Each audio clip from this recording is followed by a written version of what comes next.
O ministro Marco Aurélio Mello pediu que seja incluída na pauta do plenário da Corte uma ação do PCdoB que quer barrar a possibilidade de prisão após a condenação em segunda instância. Na prática, o pedido de Marco Aurélio Mello aumenta a pressão sobre a presidente da Corte, ministra Carmen Lúcia, responsável por definir a pauta das sessões plenárias do Supremo. Ele também pode levar a ação em mesa à Corte. Se o ministro Marco Aurélio se dispuser a levar a ação à mesa, ela ganha prioridade na pauta e terá que ser colocada em julgamento.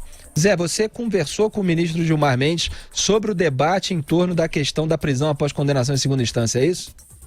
É, exatamente. Mas antes, olha, Felipe e Augusto, eu vou realizar aqui um desejo que eu sempre tive. Vou falar.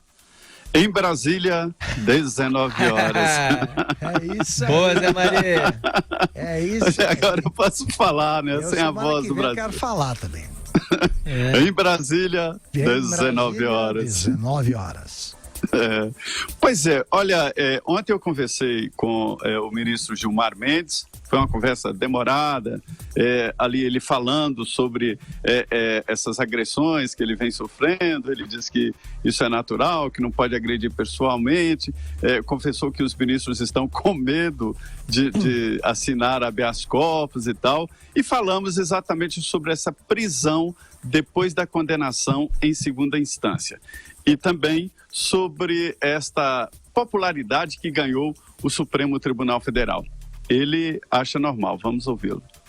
Eu acho que sim, na medida em que a população tenta entender todas essas mazelas, desvios institucionais. O que não é positivo, a meu ver, é uma certa emoção em torno desse assunto. Não é? Essa ideia de que o problema está aqui. No foro, o problema está aqui na segunda instância. Um país que tem desvendados apenas 8% dos homicídios, nós somos campeões em homicídios também nas taxas mundiais, dizer que o problema está no segundo grau, ou no não julgamento em segundo grau, ou na não definitividade em segundo grau, sou um tanto quanto exótico, um tanto quanto impreciso. Não é? É preciso que a gente tenha muito cuidado em relação a isso, e nós temos, de fato, Zé Maria, nós temos muitas distorções no sistema. Veja, por exemplo, eu estou na primeira turma, na segunda turma do Supremo, já há 15 anos. O índice de habeas corpus lá, concedidos depois de passar, portanto, pelo primeiro grau, pelo segundo grau, pelo STJ, é de 30%. Anualmente, nós libertamos pessoas que mataram? Não.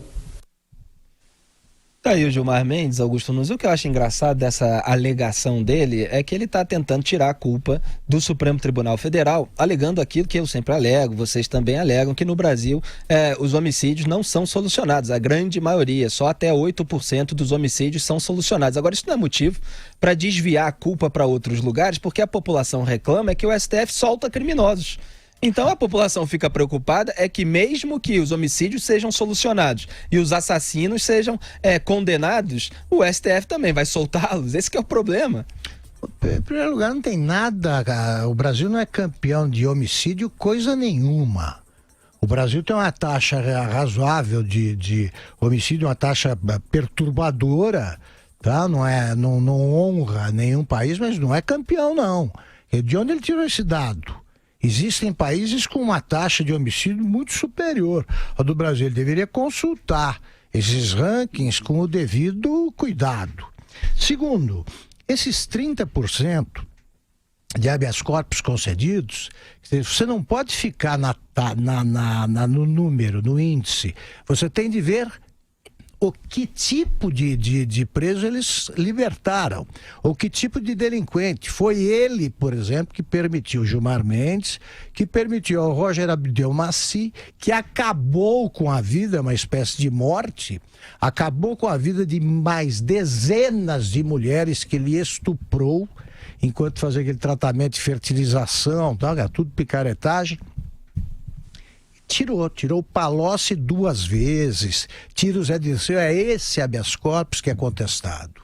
Ele não tirou nenhum homicida da cadeia, só faltava. Agora, por quê? A corrupção é um crime menor e deve, portanto, ser tratada com mais brandura? Não entendi.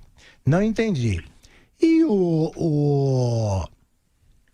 o Gilmar Mendes, Ele agora o Zé conseguiu um milagre, porque botou o Gilmar Mendes na versão missa de domingo, né? Então, cavalheiro, aí falando como gente, com os jornalistas, é assim que ele deveria tratar todo mundo.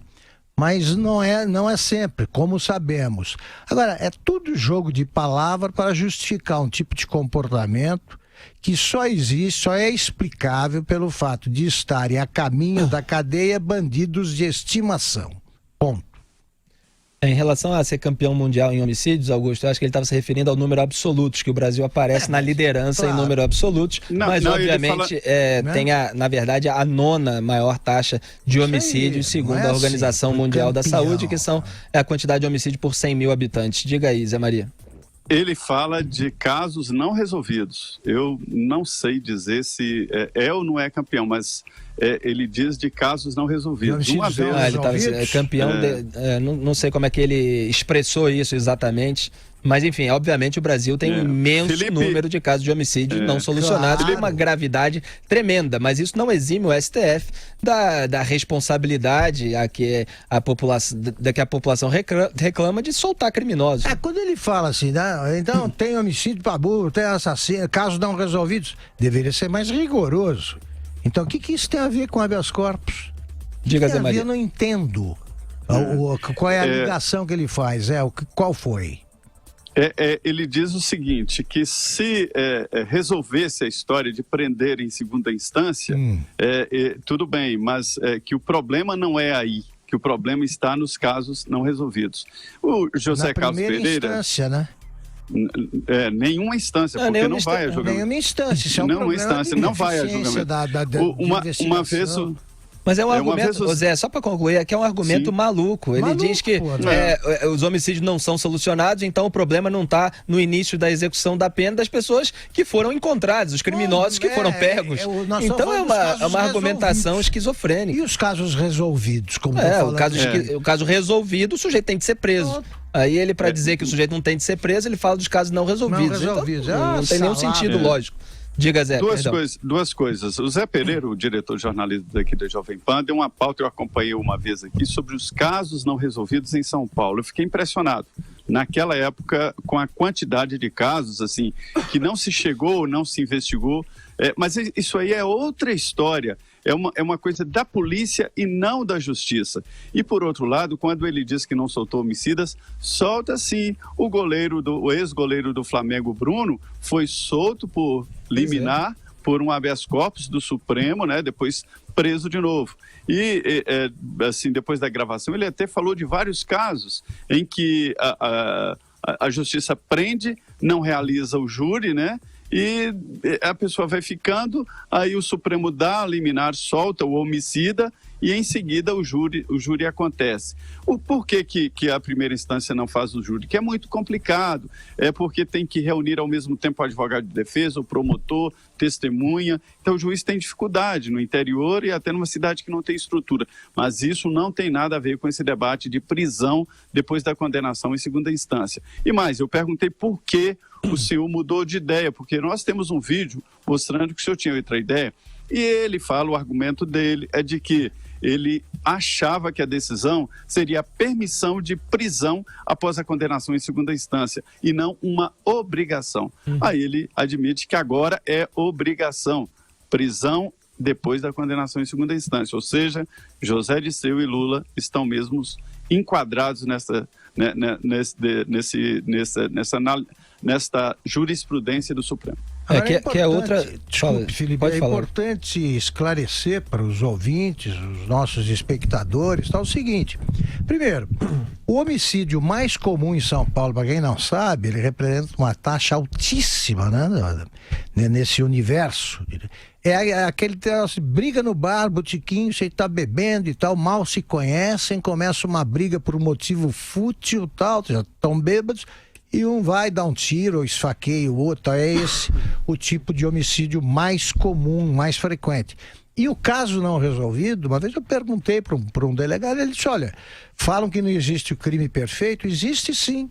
São, por exemplo, os 30 mil casos de homicídio que nós temos, já faz uns 20 anos, nunca resolvidos, jamais serão. Por quê? o assassino age solitariamente, espera, sabe qual é o percurso que o cara faz ali, o jeito que o alvo faz diariamente, ele fica esperando, sozinho, atira num lugar ermo e vai embora. Não tem testemunha, não tem nada. Como é que você vai resolver esse caso? A polícia tem equipamento, tem um sistema de inteligência que permita rastrear isso aí? Não tem. Não tem. Então o problema não é a justiça. O problema começa na polícia. Aí como é que vai apurar isso aí? Exatamente. Então a gente tem problemas policiais, mas a gente tem problemas no poder judiciário também. Vamos falar dos casos concretos que rolam lá ou não rolam. Né? Exatamente. Aí quando eu introduzi aqui a entrevista do Gilmar Mendes, a gente estava falando que o Marco Aurélio Mello está fazendo pressão lá para que seja pautada a ação para rediscutir a possibilidade de prisão após condenação em segunda instância. Lembrando que o PEN, o Partido Ecológico Nacional, desistiu da ação, mas o PCdoB, linha auxiliar eterna do PT, entrou com outra ação e o Marco Aurélio Mello está usando essa ação lá para fazer pressão, porque também não quer que os criminosos sejam presos. Ele está naquela ala golpista, como eu chamo, do Supremo Tribunal Federal, que quer deixar esses criminosos em circulação, em liberdade, com os cidadãos de bem brasileiros. A gente precisa chamar um comercial, Andrezão? Então vamos lá, depois a gente volta. O que eu ia falar, que a gente teve de chamar o comercial no bloco anterior, Zé Maria, é essa alegação do Gilmar Mendes, que mudou de posição porque o STF, em outubro de 2016, apenas autorizou a possibilidade da prisão após condenação em segunda instância, cabendo ao tribunal de segunda instância, obviamente, decidir ou não pelo início da execução da pena. Aí ele alega que, mas aí começaram a decidir sempre pela execução da pena. Então eu vou voltar atrás na decisão. Augusto Nunes, é muita cara de pau, né? Você decide pela possibilidade de prender o bandido. Aí o TRF, o pessoal da segunda instância começa a prender bandido. Não, tá prendendo bandido demais, vamos voltar atrás. Não pode prender tanto bandido assim no Brasil. O que é isso? Estão pensando em quê? É o juiz dos juízes. Aí ele julga o comportamento do juiz de primeira instância, segunda, terceira, quarta, Deus, qualquer coisa. Eu defendo, eu acho que tem que ser assim, né? Não é prisão na condenação em segunda instância, não. É prisão quando o juiz determinar por razões legais. Existem as razões legais. Tanto é assim que Antônio Palocci ainda nem foi julgado em segunda instância, está preso. Aldir Bendini, o ex-presidente do Banco do Brasil, da Caixa Econômica Federal, está preso, ainda nem foi condenado em segunda instância. Eu acho que tem que ser assim. O juiz tem que ser respeitado. Se ele decretar a prisão lá, antes mesmo do julgamento, antes da condenação, e evidentemente se ele respaldar ali a decisão dele no direito, na lei, tudo bem, tem que ser obedecido. Eu acho que nem pode pegar essa ideia de que prisão só na condenação em segunda instância, né? Tem que ser a decisão do juiz. Só fazendo uma distinção, que o Antônio Palocci, ele está preso preventivamente ainda. Ele foi preso preventivamente em 2016 e veio a sentença em primeira instância do Sérgio Moro em 2017. A discussão, então, foi sobre a extensão, a permanência da prisão preventiva, porque ainda não houve justamente a condenação em segunda instância para dar início à execução da pena.